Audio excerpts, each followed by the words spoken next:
பக்தி ஒளி நேயர்களுக்கு வணக்கம். இப்ப ஒவ்வொரு ராசிகளுடைய ஒவ்வொரு கந்திஷ்டி நிறைய விஷயங்கள் பார்த்துக்கிட்டே வந்தோம். இன்னும் சில பேருக்கு இன்னும் நிறைய சந்தேகங்கள் எனக்கு ஃபோன் மூலமா என்கிட்ட காண்டாக்ட் பண்ணி நிறைய விஷயங்கள் கேட்டுக்கிட்டு இருக்கீங்க. சில பேருடைய அதாவது அதுக்குள்ள திரும்பி அந்த திருஷ்டிக்குள்ள பரிகாரங்கள் நான் அங்கேயே சொல்லிக்கிட்டே இருக்கேன். அதுலயே நீங்க பார்த்துக்கோங்க. தனிப்பட்ட முறையில் நீங்க ஒவ்வொரு இதுக்கும் திருஷ்டிக்கு சொல்லுங்கிறத கேட்கறத விட ஒவ்வொரு ராசிக்கும் அழகா சொல்லியிருக்கோம். அது நிதானமா கேட்டீங்கன்னா எல்லாருக்கும் பதில் கிடைக்கும். இப்ப நான் ஒவ்வொரு ராசிகள் உங்களுக்கு எந்த லெட்டர்ல தொடங்கின பேர்கள் உங்களுக்கு நல்லா இருக்கும் அப்படிங்கிறத முதல்ல தெரிஞ்சுக்கோங்க. உங்களுடைய பேர் எந்த லெட்டர்ல தொடங்கினா நல்லா இருக்கும் அப்படிங்கிறத தெரிஞ்சுக்கணும்.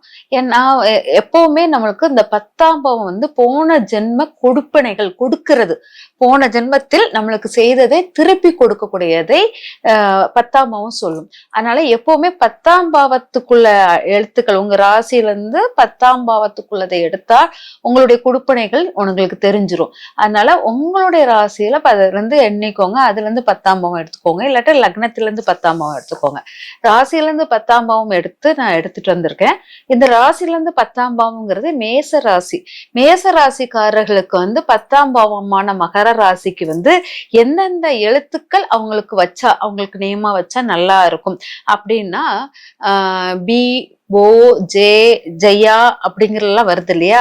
அந்த எழுத்துக்கள் எல்லாம் ஜே ஜி அதெல்லாமே அவங்களுக்கு நல்ல ஒரு பெனிஃபிட் கொடுக்கக்கூடிய ராசியாக ஒரு பெயராக இருக்கும். அந்த பெயரை அவங்க வச்சாங்கன்னா ரொம்ப நல்லா இருக்கும். இதே இது ஜெயா, ஜூலி, அந்த மாதிரி ஜெயந்தி, அதுக்கு பிறகு பேபி, அதுக்கப்புறம் பாத்தீங்கன்னா இந்த மாதிரி உள்ள பெயர்களை வைக்கும் போது உங்களுக்கு ஜெயராஜ் அதெல்லாமே உங்களுக்கு நல்ல நன்மை தரும். உங்களுக்கு வைக்கும் போது அது சிறப்பாக இருக்கும். அப்படிங்கிறது மேசராசிக்காரர்களுக்கு அது நன்மையை தரக்கூடிய பெயராக இருக்கும். அதே சமயம் இந்த பேர் உள்ளவங்க உங்ககிட்ட பேசுனாங்கன்னா உங்க போன ஜென்ம தொடர்பு உள்ளவர்களுடன் காண்டாக்ட் ஆகுற மாதிரி இவங்களால் உங்களுக்கு ஏதோ ஒரு நன்மை நடக்கக்கூடியது, அப்படி ஏதோ ஒரு காரியம், பதவி உயர்வோ, வேலையில் முக்கியமான வேலையில் ஒரு நல்ல ஒரு மாற்றத்தை கொடுக்கக்கூடியது இந்த மேசராசிக்காரர்களுக்கு இந்த பேருடைய முதல் எழுத்துக்கள் அப்படிங்கறத எடுத்துக்கலாம். அதே மாதிரி மேசராசிக்காரர்களுக்கு இந்த பேரின் முதல் எழுத்துக்கள் எப்படி முக்கியத்துவம் கொடுக்குதோ அதே போல் உங்களுக்கு எந்த பேர் உள்ளவங்க உங்களுக்கு வருமானத்தை ஈட்டு கொடுப்பாங்க. ஒருத்தர் உங்ககிட்ட பழகுறாங்கன்னா அது எந்த பேர் உள்ளவங்க பேரின் முதல் எழுத்துக்கள் அவங்கள சந்திச்சதுக்கு அப்புறம் உங்களுக்கு ஒரு பண வரவு அதெல்லாம் பெருகி இருக்கும். அப்படின்னா வி உ லே லூ லோ இதெல்லாம் பூ இதெல்லாமே உங்களுக்குள்ள பண வரவுக்குள்ள இவங்களை பார்த்த பிறகு ஃபேமிலி விஷயம் இவங்களால் உங்க வீட்டில் நன்மைகள் ஏற்படக்கூடியதாக இருக்கும். அதாவது மேசராசிக்காரர்களுக்கு என்னன்னா பாபி தாரணி, அதுக்கப்புறம் பால்கேசி, பைரவி, இந்த மாதிரி பேர்கள், பாலகேசவர், அந்த பரணி இதெல்லாமே மேசராசிக்காரர்களுக்கு நன்மை தரக்கூடிய பெயர்களாக இருக்கும். அந்த மாதிரி பேர் உள்ளவங்க உங்களுக்கு நன்மை, அதாவது இ-யு-ஐ-ஓ வி இதெல்லாமே உங்களுக்கு நன்மை தரக்கூடிய பெயர்களாக இருக்கிறது அப்படிங்கிறத எடுத்துக்கோங்க. அதே மாதிரி மேசராசிக்காரர்களுக்கு நன்மை தரும் எண்கள் அப்படின்னு எடுத்துக்கிட்டீங்கன்னா 9வது எண் நல்லா இருக்கும். அதாவது 9வது எண் அவங்களுடைய அவங்களுக்கு ரொம்ப நன்மை தரக்கூடியதாக இருக்கும். அதே மாதிரி 6ஆம் எண் அவங்களுக்கு நன்மை தரக்கூடியதாக இருக்கும். அதே சமயம் பாத்தீங்கன்னா இந்த 6, 9 இந்த நம்பர், அதுக்கப்புறம் 2ஆம் நம்பரும் உங்களுக்கு நன்மை தரக்கூடியதாக இருக்கும். ஆனா இந்த மேசராசிக்காரர்கள் 2ஆம் நம்பர் 20ன்னு வந்தா நல்லா இருக்கும், 02 வந்தா நன்மை தராது. அதனால வெறும் 2ஆக வந்தா நன்மை தராது, 20 அப்படின்னு சொல்லி வந்துச்சுன்னா அது நன்மை தரக்கூடியதாக இருக்கும். அதனால மேசராசிக்காரர்கள் இந்த எண்களில் இந்த எண்களை கவனமாக பார்த்துக்கணும் அப்படிங்கறத தெரிஞ்சுக்கோங்க. இந்த எண்காரர்கள் உங்களுக்கு நன்மை செய்பவர்களாக இருப்பார்கள் அப்படிங்கிறது. உங்களுக்கு நன்மை தரக்கூடாத எண்கள் அப்படின்னு பாத்தீங்கன்னா 3ஆம் நம்பர் எடுக்கும்போது உங்களுக்கு இவங்க உங்களுக்கு அறிவுரை சிறந்தவர்களாக இருப்பாங்க. ஆனா இவங்க கிட்ட நீங்க அறிவுரை வாங்கும்போது ரொம்ப கோபதாபங்கள் அதிகமாக வரும். அதனால 3ஆம் நம்பர் வந்து உங்களுக்கு சரியாக செட் ஆகாது. ஏன்னா இவங்க வந்து உங்களுக்கு எப்பவுமே அட்வைஸ் பண்றதும், நீ இப்படி இருந்தா நல்லா இருக்கும், அப்படி இருந்தா நல்லா இருக்கும்னு சொல்லிட்டு அந்த மாதிரி தாட் வந்து கொடுத்துக்கிட்டே இருப்பாங்க. ஒரு குழந்தைய கேர் பண்ற மாதிரி, ஒரு தகப்பன் ஒரு குழந்தைய கேர் பண்ற மாதிரி இருக்கும். அதனால உங்களுக்கு அந்த அந்த அட்வைஸ், இந்த மாதிரி ஓவர் கேரிங் இதெல்லாம் உங்களுக்கு பிடிக்காது.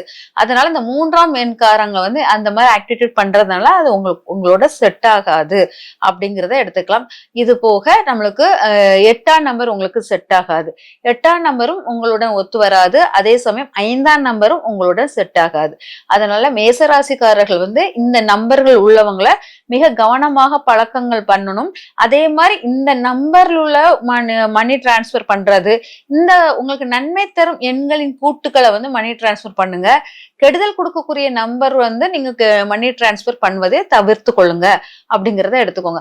அதே மாதிரி உங்க வீட்டில் வாடகைக்கு இருக்க போறீங்களோ, இல்லாட்ட சொந்த வீடு வாங்குறீங்களா, இல்லாட்ட ஒரு அப்பார்ட்மெண்ட் எடுக்கிறீங்களா, எல்லா இடத்திலும் உங்களுக்கு இந்த 6ஆம் நம்பர், 9ஆம் நம்பர் இதெல்லாமே உங்களுக்கு நன்மை, 20ஆம் நம்பர் இதெல்லாம், அப்புறம் 1ஆம் நம்பர் இதெல்லாம் உங்களுக்கு நன்மை தரக்கூடியதாக இருக்கும். இந்த நம்பர்கள் நீங்க பயன்படுத்தி ஒரு வெற்றி வாகையை நீங்க சூடலாம். அதே மாதிரி இந்த நான் சொன்ன நெகட்டிவ் நம்பரை நீங்க எக்காரணத்து கொண்டும் பயன்படுத்தாதீர்கள்.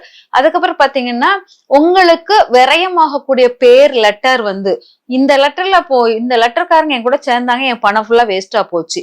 இந்த முதல் லெட்டர் அப்படின்னு சொல்லிட்டு நீங்க எடுத்தீங்கன்னா பாத்தீங்கன்னா தே, தோ, தி, அப்புறம் சசிங்கிற பேரு, அப்புறம் சாந்திங்கிற பேரு, இது எல்லாமே உங்களுக்கு வந்து நன்மை தராது. தனுசு அப்படிங்கிற பேரு இதெல்லாமே நன்மை தராது அப்படிங்கிற எடுத்துக்கலாம் மேசராசிக்கு. ஆனா மேசராசி நேயர்கள் வந்து எழுத்துக்களையும் உங்க எண்களையும் கவனமாக பார்த்து பண்ணீங்கன்னா சிறப்பாக இருக்கும். சில சமயம் எனக்கு வேற வழி இல்ல, இது என் ஒய்ஃப் ஆயிட்டாங்க, இது என் குழந்தை ஆயிட்டாங்க, இல்லாட்ட இதுவே என் பேரை நெகட்டிவ் பேர் எழுத்துக்கள் உள்ள பேரே எனக்கு வந்துருச்சு, அந்த நம்பர் எனக்கு வந்துருச்சு அப்படின்னா நீங்க என்ன இறை வழிபாடு பண்ணலாம் அப்படின்னா, முதலில் ஃபர்ஸ்ட் வந்து பழனி முருகருக்கு போயிட்டு வருவது சிறப்பாக இருக்கும். அதே சமயம் பழனி முருகர் மட்டும் இல்லாமல் சரஸ்வதி வழிபாடுகளை எடுப்பது மிக சிறந்ததாக இருக்கும் அப்படிங்கிறது. பொதுவாக நீங்க வந்து மேசராசிக்காரர்கள் எங்க போய் அதிகமா வழிபாடு பண்ணணும்னா, நாகர்கோவில், திருநெல்வேலி சைடு அந்த பக்கம் தெற்கு சைடு வந்து அதிகமா பயணம் செய்து அங்க உள்ள இறை வழிபாடுகளை நீங்க எடுத்துக்கொள்வது மிக சிறந்த நல்பலனை தரும். ஒரு பேரை மாற்றும் போது உங்களுடைய ஒரு பேர் வந்து உங்களுக்கு மாற்றும் போது நீங்க வந்து கண்ணாடி முன்னால் நின்று உங்க பேரை அதிகமா சொல்லி பார்க்கணும். காலையில எந்திரிச்சோன்னா கண்ணாடி முன்னால சொல்லி பார்க்கும்போது, தூங்கும் போதும் கண்ணாடி முன்னால சொல்லி பார்க்கும்போது அந்த பேர் உங்களுக்கு தொடங்க ஆரம்பிக்கும். அதனால பேர் மாற்றம் செய்வதாக இருந்தால் முதலில் நீரில் எழுதுங்க, கண்ணாடி எழுதுங்க, அரிசியில் எழுதுங்க. இதெல்லாம் எழுதி நீங்க ஆக்டிவேட் பண்ணிக்கிட்டே இருக்கும்போது உங்களுக்கு பேரில் உள்ள திடகாத்தமான ஒரு பேர் வந்து உங்களுக்கு நிலைச்சு நிக்க ஆரம்பிக்கும். ஆனா பேரியல் மாற்றம் பண்ணும்போது முதல்ல நீங்க போய் ஆபீஸ்ல போய் மாத்துறேன்னு சொல்லிட்டு அந்த மாதிரி மாத்தாதீங்க. முதலில் உங்களுக்கு உங்களே நீங்க பேரை சொல்லி கூப்பிட்டு பாருங்க. அதான் கண்ணாடி முன்னால் நின்று பேசுறது, தண்ணியில எழுதிட்டு குளிக்கிறது, தண்ணியில எழுதிட்டு குடிக்கணும், அதுக்கப்புறம் அரிசியில எழுதுறது உங்க பேரை. இந்த மாதிரி பண்ணும்போது அந்த பேரிலுடைய மாற்றங்கள் உங்களுக்கு நிறைய வித்தியாசத்தை காமிக்கும். அதுக்கப்புறம் அந்த வித்தியாசம் உங்களுக்கு நல்லதா மாறுச்சுன்னா அப்புறம் எல்லார்கிட்டையும் அந்த பேரை வந்து சொல்லி அந்த பேர் மாற்றத்தை நீங்க மாத்திக்கலாம். இந்த மாதிரி பேர் மாற்றமும் எண்ணியல் மாற்றமும் உங்களுக்கு எண்ணியல் மாற்ற முடியாது, அது விதியின் செயல்.